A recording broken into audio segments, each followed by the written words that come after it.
കർത്താവിൻ്റെ അതിപരിശുദ്ധ നാമം ഇന്ന് പ്രഭാതത്തിലും മഹത്വപ്പെടുമാറാകട്ടെ.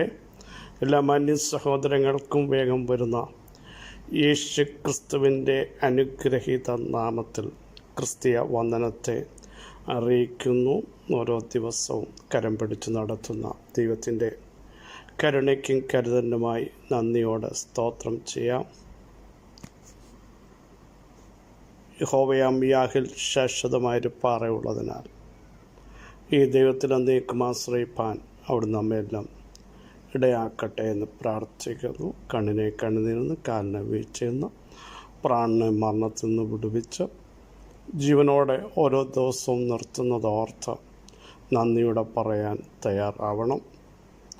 രാജാതി രാജാവും കർത്താതി കർത്താവുമായവൻ്റെ അടുക്കലേക്ക് നാം കടന്നു വരുമ്പോൾ അബ്ബാ പിതാവേ എന്ന് വിളിക്കുന്ന പുത്രത്വത്തിൻ്റെ അവകാശം അവിടുന്ന് നമുക്ക് നൽകിയിരിക്കാൻ നന്ദിയോടെ സ്തോത്രം ചെയ്യാം. യേശു പറഞ്ഞതുപോലെ ജനത്തോട് പറഞ്ഞു, നിങ്ങൾക്ക് ഏത് വഴി വേണമെങ്കിലും തിരഞ്ഞെടുക്കാം, പക്ഷേ ഞാനും എൻ്റെ കുടുംബവും ഞങ്ങളെ യഹോവയെ. കാരണം ഈ യഹോവ, ഈ യാഹ സർവശക്തൻ ആരാന്ന് ഞാൻ അറിഞ്ഞതാണ്. സ്തോത്രം. ആ ദൈവത്തിൻ്റെ മഹത്വം ഞാൻ കണ്ടതാണ്, അടുത്തറിഞ്ഞതാണ്. എന്നോട് സംസാരിച്ച ഒരു ദൈവമുണ്ട്.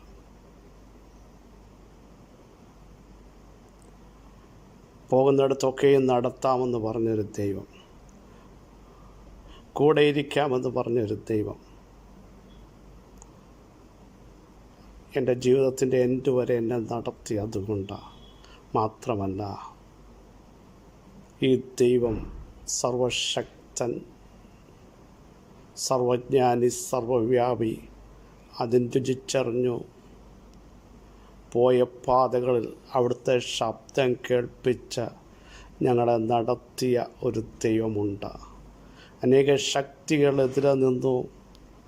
ഭാഷാൻ കുറ്റന്മാരുണ്ടായിരുന്നു, ശത്രു രാജ്യങ്ങളുണ്ടായിരുന്നു. പക്ഷേ ദൈവത്തിൻ്റെ വാക്ക് കേട്ട് സ്റ്റെപ്പ് എടുത്ത് മുൻപോട്ട് പോയപ്പോൾ നക്യമല്ലന്മാരെ ജയിക്കാനുള്ള ഒരാത്മിക അധികാരം ഞങ്ങളുടെ മേൽ നൽകി.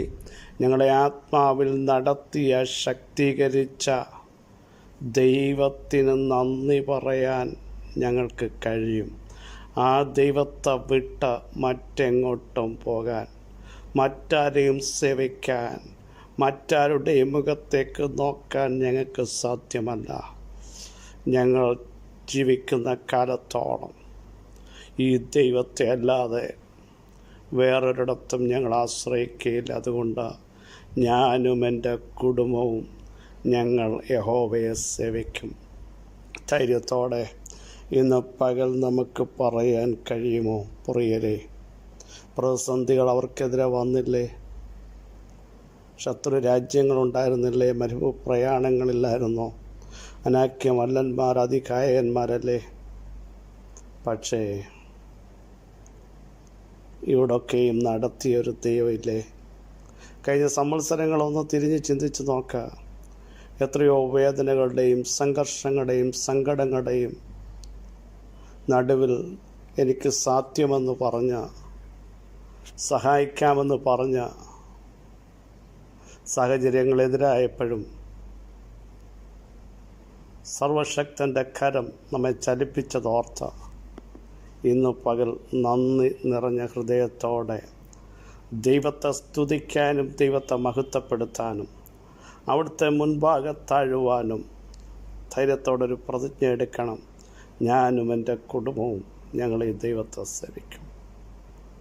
ഈ ദൈവത്തെ വിട്ടു പിരിയത്തില്ല, പുറകോട്ടില്ല, മുൻപോട്ട് എന്ന ധൈര്യത്തോടെ വിശ്വാസത്തിൻ്റെ വാക്കുകൾ പ്രതിസന്ധികളെ നോക്കിയും പ്രഖ്യാപിക്കാൻ തയ്യാറാകുമെങ്കിൽ വിശ്വാസത്തിൻ്റെ നായകനും പൂർത്തി വരുത്തുന്നവനുമായ കർത്താവ് നമ്മുടെ കരത്തിൽ പിടിച്ചിട്ടുണ്ട്. പൂർത്തീകരണം എല്ലാത്തിനും വരുത്തുവാൻ ഇന്നും പകലിലും അവിടുന്ന് സർവശക്തനാണ്. 139 സങ്കീർത്തനം, 119 സങ്കീർത്തനം, 119 39 വാക്യം. ഞാൻ പേടിക്കുന്ന നിന്നയെ മാറ്റിക്കളയണമേ, നിൻ്റെ വിധികൾ നല്ലവയല്ലോ. 39 വാക്യമാണ് 119 നമ്മൾ വായിച്ചത്. ഞാൻ പേടിക്കുന്ന നിന്നയെ. അപ്പം നിന്ന തകർത്ത് കളയുന്ന രീതിയിലാണ് തനിക്കെതിരെ വന്നത്. സങ്കീർത്തനക്കാരൻ പറയും, രക്ഷയില്ലെന്ന് പറഞ്ഞ ഒരു നിന്നയുണ്ട്. ദൈവത്തിങ്കൽ പോലും രക്ഷയില്ല. ഒരു ദുർവ്യാധി പിടിച്ചു, കിടപ്പിലായി, ഇനി എഴുന്നേൽക്കില്ല. 3 പേര് നശിച്ചു. അനേക ഇടത്ത് പല രീതിയിലുള്ള നിന്ദകളാണ് പറഞ്ഞത്. മറ്റൊരു ഭാഗത്ത് കാണുന്നു, നിൻ്റെ ദൈവം എവിടെ? പ്രാർത്ഥനയ്ക്കെതിരെയുള്ള നിന്ന. ഹന്നയ്ക്കെതിരെ വന്ന നിന്ന നമുക്കറിയാം. നിനക്കിനി കുട്ടികളുണ്ടായാലും വാഗ്ദത്തം കാണാൻ പറ്റില്ല. അതേ നിന്നയാണ് എലിസബത്ത് ദമ്പതികൾക്കെതിരെ ഉണ്ടായിരുന്നത്. അതുകൊണ്ടാണ് മനുഷ്യരുടെ ഇടയിൽ ഞങ്ങൾക്കുണ്ടായിരുന്ന എന്ന് എലിസബത്ത് പറയാനുള്ള കാര്യം. അപ്പം അത് തകർത്ത് കളയുന്ന നിന്ന. നമുക്കറിയാം, ഏലിയാവിനെ നിന്ദിച്ച ഏലിയാവ് ആ നിന്നയുടെ മുമ്പിൽ ഭയപ്പെട്ടു പോയില്ലേ? നാളെ 24 മണിക്കൂറിനുള്ളിൽ നിൻ്റെ ശുശ്രൂഷയ്ക്ക് എൻഡ് വരുത്തും, നിൻ്റെ ആത്മീയത ഇവിടം കൊണ്ടില്ലാതാക്കും, നിൻ്റെ പ്രവചനത്തിൻ്റെ ശബ്ദം നിർത്തും, എന്തേ ഇനിയും നിനക്ക് പ്രവചിക്കാൻ കഴിയുമോ എന്ന് ചോദിച്ച് നിന്ദിച്ചില്ലേ? പക്ഷേ കാൽവറിയിൽ സർവശക്തനായ കർത്താവ് സകല നിന്ദകളെയും ചവിട്ടി മെതിച്ചു കളഞ്ഞു. എങ്ങനെ? ആത്മശക്തിയാൽ, സ്വർഗത്തിലെ അധികാരത്താൽ. ഈ പകൽ പേടിക്കുന്ന ചില നിന്ദകളെ ചവിട്ടി മെതിക്കാൻ. ഇനി രക്ഷപ്പെടില്ല, പേര് നശിച്ചു, നിനക്ക് നിൽക്കാൻ പറ്റില്ല, നിൻ്റെ കുടുംബം തകർന്നു, നിൻ്റെ തലമുറകൾ അനുഭവിക്കില്ല എന്ന് പറഞ്ഞ നിന്നെ ഭയപ്പെടുത്തുന്ന ചില നിന്ദകൾ. നോക്കൂ, കാൽവറിയിൽ എന്താ സംഭവിച്ചത്? നീ യഹൂദന്മാരുടെ രാജാവല്ലേ? അനേകരെ നീ രക്ഷിച്ചില്ലേ? നിന്നെ തന്നെ രക്ഷിക്കാൻ പറഞ്ഞ് നിന്ദിച്ചില്ലേ? മുഖത്ത് തുപ്പി തകർത്ത് കളഞ്ഞില്ലേ? യേശുവിൻ്റെ അങ്കി അവർ ഊരിയെടുത്തില്ലേ? അനാവൃതമാക്കി കളഞ്ഞില്ലേ? പക്ഷേ അവിടെ ഒരു ഉയർപ്പ് ഉണ്ടെന്ന് കർത്താവിനറിയാം. ഇവർ നിന്ദിച്ചാലും ഉയർപ്പിൻ്റെ ശക്തി വരുമ്പോൾ, പുനരുത്ഥാനത്തിൻ്റെ പവർ വരുമ്പോൾ, ഒരു നിന്ദയും എന്നെ ബാധിക്കാതെ വണ്ണം സകല നിന്ദകൾക്കും ഉത്തരം പറയുന്ന തരത്തിൽ 3-ാം ദിവസം എനിക്ക് വേണ്ടി തമ്പുരാൻ ഒരുക്കി വെച്ചിട്ടുണ്ടെന്ന് യേശുവിനറിയാമായിരുന്നു. പ്രിയരെ, നമുക്ക് ചില നിന്ദയുടെ വാക്കുകൾ കേൾക്കുമ്പോൾ അത് ഭയമായി, വ്യാകുലതയായി, അതുപോലെ സംഭവിക്കുമോ? ഇവിടെ അതാ സങ്കീർത്തനക്കാരൻ പറയുന്നത്. പേടിക്കുന്ന നിന്ന അസ്തമിക്കും എന്ന് പിശാച് പറയുമ്പോൾ, പുനരുത്ഥാനത്തിൻ്റെ ശക്തി അകത്ത് വരുന്നവർ വിളിച്ചു പറയണം, അസ്തമിപ്പിക്കുന്നവനെ അല്ല ഞാൻ സേവിക്കുന്നത്. ഹല്ലേലൂയ.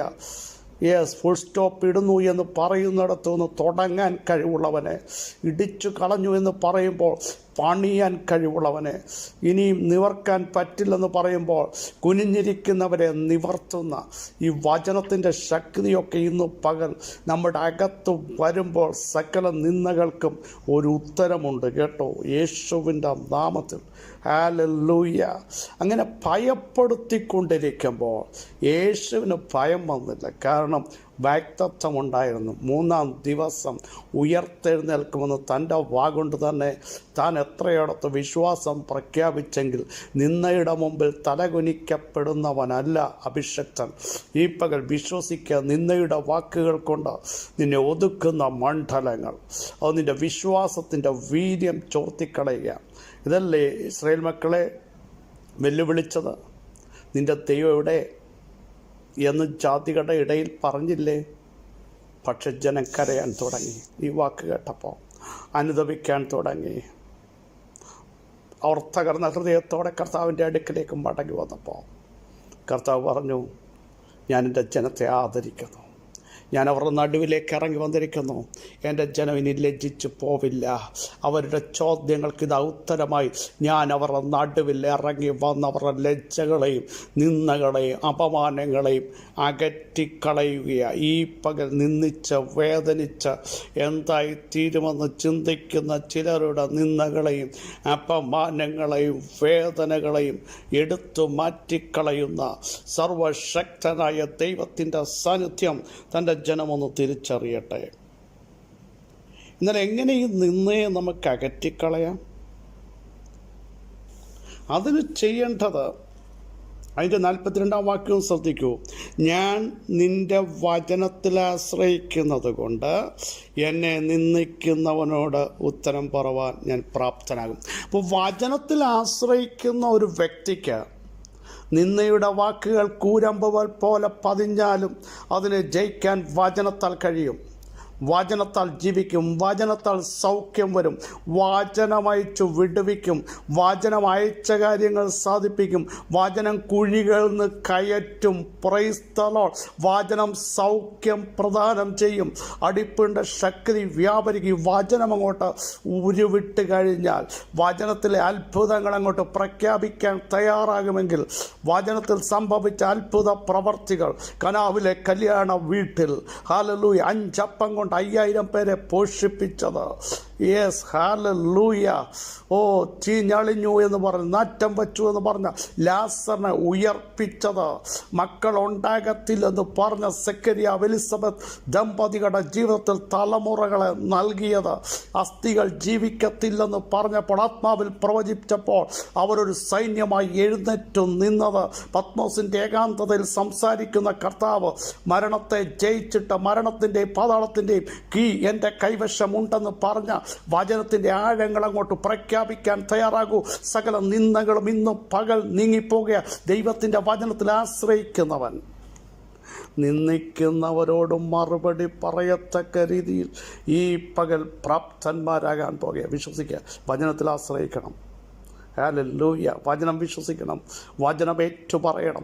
വചനത്തിൻ്റെ ശക്തി അകത്ത് വന്നാൽ നിന്ദകൾ അലിഞ്ഞു പോകുന്നത് പോലെ, ഉരുകിപ്പോകുന്നത് പോലെ നിന്ദ കൊണ്ടുവരുന്ന സകല ശക്തികളെയും ജയിക്കാൻ വചനം വാക്തത്വമായി വെളിപ്പെട്ടു വരുന്നു. അത് പുറപ്പെട്ടു വരുന്നു. യേശുവിൻ്റെ നാമത്തിൽ എങ്ങനെ സംഭവിക്കുമെന്ന് ചോദിക്കുന്ന ചില വിഷയങ്ങൾക്ക് വിളിച്ചു പറയാം. അത്യുന്നതൻ്റെ ശക്തി വ്യാപരിക്കുമ്പോൾ ഞങ്ങളുടെ വാക്തത്വങ്ങൾ പുറത്തു വരുമെന്ന് വിളിച്ചു പറയാൻ, നിന്ദയുടെ വാക്കുകളെ തകർക്കാൻ ഈ പകൽ ചിലർ ആത്മാവിൽ എഴുന്നേൽക്കട്ടെ. യേശുവിൻ നാമത്തിൽ മഹത്വത്തിൻ്റെ പ്രത്യാശയായ ഞങ്ങളുടെ ദൈവമേ, സ്വർഗസ്ഥ പിതാവേ, ഞങ്ങളെ കേൾപ്പിച്ച ശ്രദ്ധയാലോചനയ്ക്കായി സ്തോത്രം. ഞങ്ങളുടെ നിന്ദകളെ, ഭയപ്പെടുത്തുന്ന നിന്ദകളെ അകറ്റിക്കളയാൻ കഴിവുള്ള വചനത്തിൻ്റെ ശക്തിയാൽ ഈ പകൽ ഞങ്ങൾ ആത്മാവിൽ അതിനെ ജയിക്കുന്നു.